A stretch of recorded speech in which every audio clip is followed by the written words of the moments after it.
Liverpool on Merseyside has grown through the centuries into one of the greatest seaports of the world. Factories and warehouses, towering buildings and blocks of offices throb with the vast commerce of the sea, and the daily lives of countless workers are governed by the intricate details connected with commerce and shipping. Here in this great city, world-famous organizations direct the ceaseless flow of import and export trade, the never-failing blood of our island home.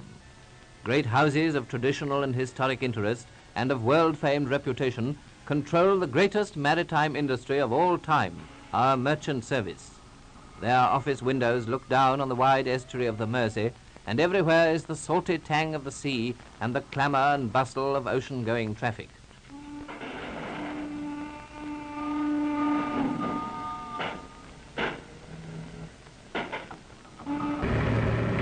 In the early hours of the morning, those who work on the ships and in the dockyards begin to pour into Merseyside from the outlying districts.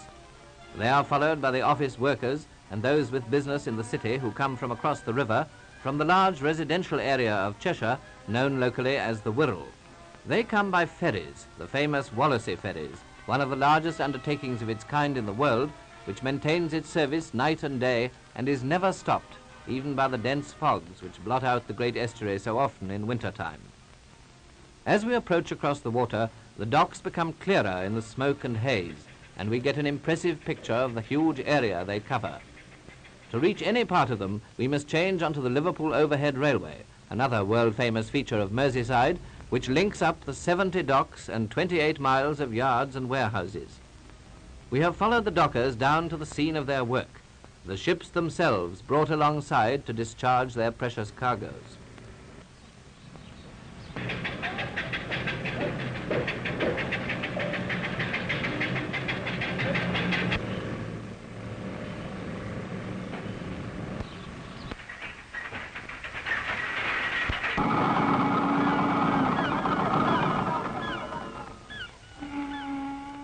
The more urgent and valuable goods are hoisted from the holds and dropped direct onto the waiting rail trucks. While others are temporarily stored in the waterside goods yards until transport is available to carry them to neighbouring warehouses or the great marshalling yards.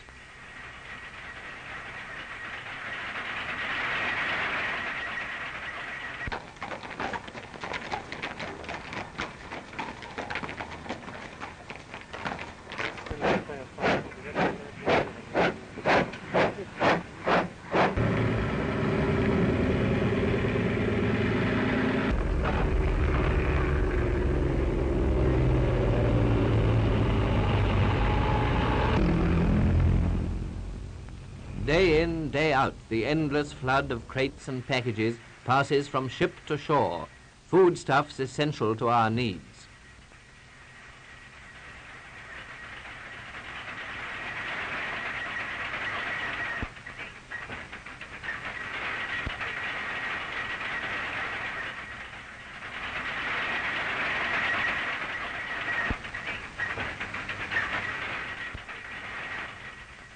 Some of the cargoes are transshipped to barges and embark on a voyage of a different kind down the pleasant waterways of England, such as the Bridgewater Canal, which connects the great seaport with our industrial centres.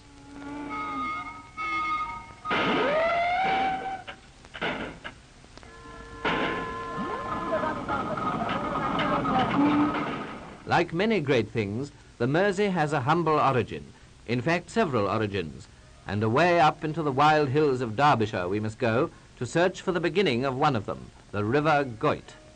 1,600 feet up we find this insignificant trickle dribbling down over the peaty moorland ravine, alone and unheeded, its waters ice cold even in spring. As it flows down from the desolate heights, it grows in size and strength until at Stockport it can no longer be crossed contemptuously in a single stride, and man must build in obedience to its winding course.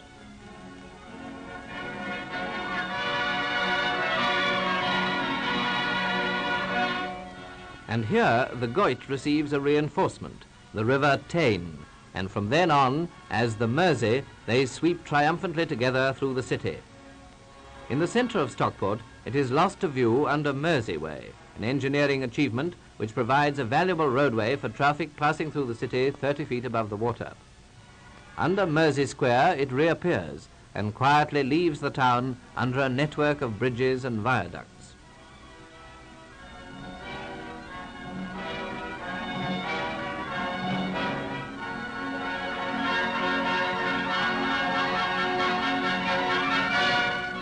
Further on, the Mersey flows towards the Manchester Ship Canal and eventually merges into it. By now it assumes an imposing aspect, and an indication of its greatness to come is easier to visualize.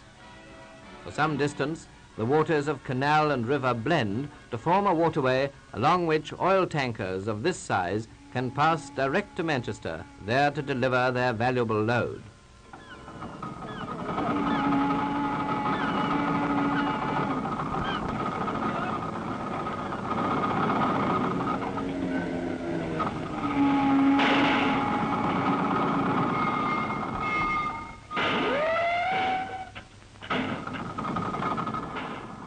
But Britain must deliver the goods overseas, and into Liverpool pours a steady stream of home-produced articles to meet the constant demand of buyers abroad. They come from all parts of the country. To cross the Mersey from the south, the road traffic may use the Great Mersey Tunnel, which relieves the congestion on the Wallasey cargo ferries. Day and night, these sturdy little vessels shuttle to and fro across the estuary from the Cheshire coast to Liverpool, their broad decks crammed with road transport.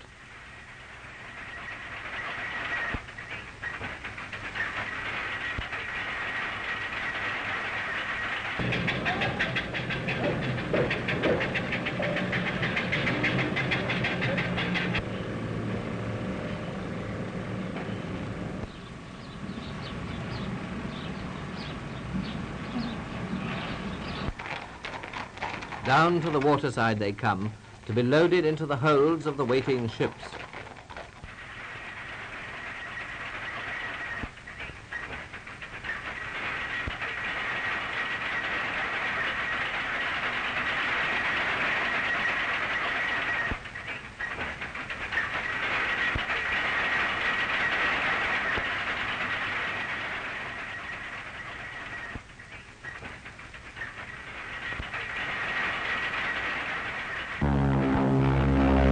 Again, Merseyside prepares to say bon voyage to a departing vessel.